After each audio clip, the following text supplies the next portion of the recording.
Hey guys, kamusta? Gusto nyo bang pag-aralin yung about sa 12 major chords and 12 minor chords? Alam nyo ba na maaari nyo siyang malaman sa napakadaling paraan? As in, kahit hindi na kayo mag-search. Pero, yun ay kung sakaling napag-aralan nyo na yung about sa fretboard notes. Alam niyo ba kung bakit pinopursue ko kayo na unahin yun? Kasi, naandun lang lahat yung mga techniques o paraan para mapadali yung pag-aaral natin. Promise! Kaya, sana huwag niyong baliwalain.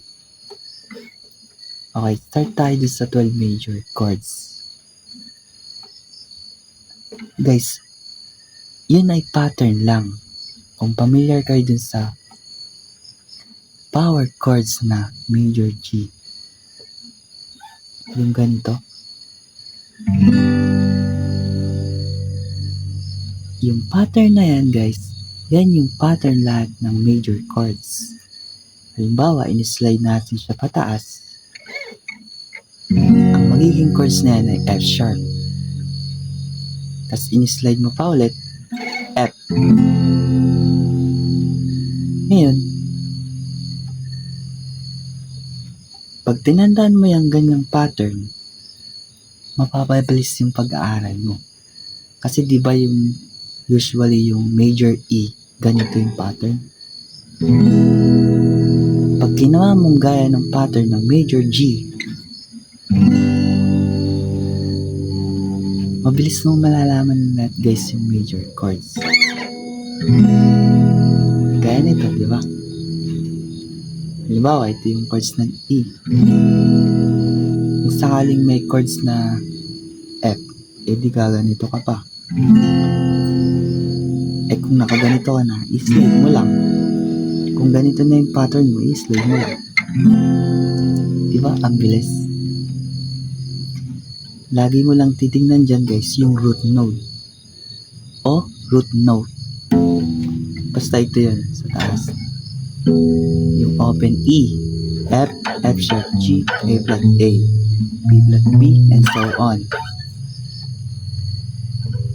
Lagi mo lang tignan yung root note kung gagawa ka ng major or minor chords. Para kahit pa paano, aware ka din sa ginagawa mo. Di ba? E di meron ka ng 12 major chords na nalaman. Di ba? Pag ginawa mo yung pattern na yan simula sa 0 hanggang sa 12 fret. Ngayon, kung gagawin mo naman yung 12 minor chords, di ba yung pattern ng major chord ay ganito. Ngayon, pag binaba mo yan ng tigigisa, minor chord na lahat ang kakalabasan nun. Di ba? Halimbawa, ito, binaba natin ng tigigisa. 1, 2, 3. Ito na yung original na pattern ng minor chords na A minor. Di ba yung kadalasan natin nakikita yung ganito? Tapos pag tinaas natin siya na ganyan din yung pattern, E. Ngayon, pag ginawa natin yung pattern kanina, ganito yung kakalabasan ng pattern ng minor chords. Ngayon, pag in-slide natin siya pababa, siya ay B flat. At pag in-slide pa ulit natin, B minor. Diba? Ito yung halos familiar na minor chords, yung B minor. Tapos pag in-slide mo ulit, C. Basta ito yung root note.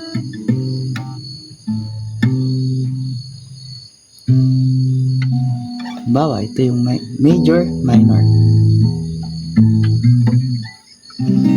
C sharp, D. Kaya guys, hindi dapat natin binabaliwala yung fretboard notes. Kasi doon nyo nga malalaman guys yung mga shortcut.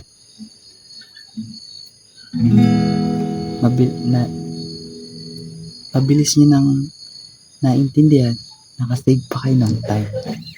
Di ba? Kaya, yeah. Sana intindihin nyo at paglaanan nyo ng panahon kasi alam nyo guys, sobrang makakatulong sa inyo. Pag nalaman nyo na yun, 12 major and 12 minor chords, alam nyo ba na mabilis nyo mauunawaan yung about sa key o yung family chords at yung sa pagta-transpose. Kasi pag sinubukan nyo munang pag-aralan yung 12 major and 12 minor chords, mabilis na malaman yung family chords. Hindi kayo malilito kahit mag-transpose kayo. Promise guys, kasi yung pinag-aralan ko yan, alam nyo ba sa loob lamang ng 2 months, marunong na ako mag-transpose. Siyempre, sa tulong ni Lord. Kasi hindi man natin pwedeng dahil lang sa sarili natin. Kasi una sa lahat, si Lord yung gumising sa atin, di ba? Kaya palaging sa Kanya yung papuri, pasasalamat, pagsamba. Kasi yung pagbibigay niya pa lamang ng buhay sa atin, di ba? Sobrang nakaka-amaze. Sobrang hiwaga niya kasi iba yung mabigyan ka ng opportunity na mabuhay bilang isang tao. Kasi kung papansinin nyo na kung nabuhay tayo bilang isang munting hayop, ang hirap ng buhay, di ba? Nakadepende dun sa mag-aalaga yung takbo ng buhay nila. Halimbawa, naging sa mga alaga nating aso, di ba? Kadalasan nakatali, di ba? Tayo kahit paano, kahit nakakaramdam tayo ng challenges o pagsubok sa buhay, maaari tayong maglakad-lakad o magpahangin, di ba? Kaya kapit lang bro, kapit lang guys kay Lord, lalo na huwag kayong magpa-distract sa mga alahan sa buhay. Palagi kayong mag-pray kung ano man yung gusto nyong makaptan sa buhay, basta unahin si Lord, no? Lalo na huwag kayong maging mapagmataas, lalo na kung ibinigay na ni Lord yung blessing.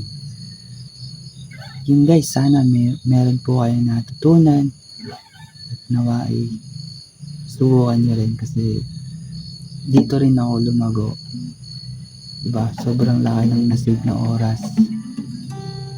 Bili mo, halos 2 months pa lang marunong ka na mag-transpose, familiar kayo sa key, dahil nga yun sa tamang pag-aaral. Tsaka hindi pa naubos yung pera mo, kakaload. Basta yun guys, at kapit lang kayo mawala ng pag-asa. Yun, makikishare na lang din para kung sakali madami pa rin yung makapanood at matulungan na, lalo na yung mga youth, no? Kasi yun din yung pinaka-purpose ng video na to, kung bakit ako gumagawa ng tutorials. Kasi alam niyo guys, sobrang laking tukso ngayon ng cellphone natin dahil sa mga mobile games or computer games. Kasi maaaring masira dyan yung kinabukasan mo, hindi ka makapag-aral ng maayos, makatutok sa work dahil dyan. Tsaka sobrang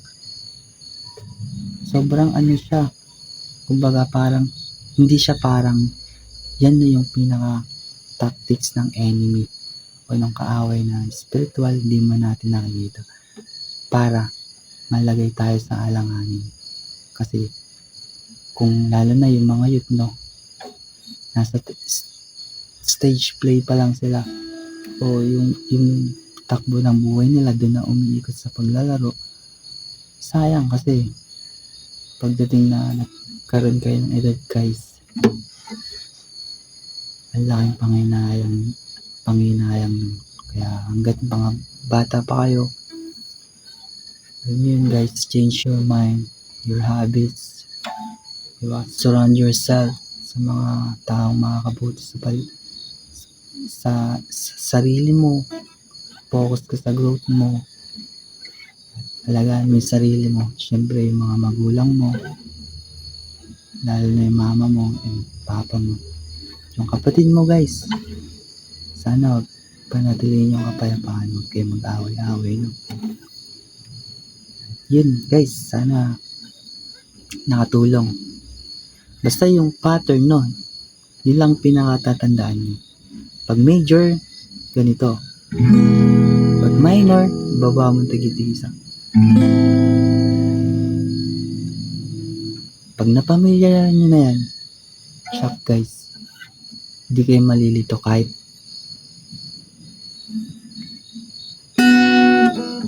maggawa pa kayo ng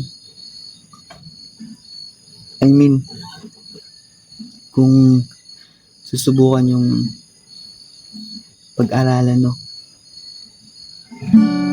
malalaman nyo din ibang power chords. At yun sa mga susunod na video, i-share ko yun. Kaya sa ngayon, din muna kayo mag-focus no, major and minor. Yun, be thankful and grateful. Salamat, God bless. Peace.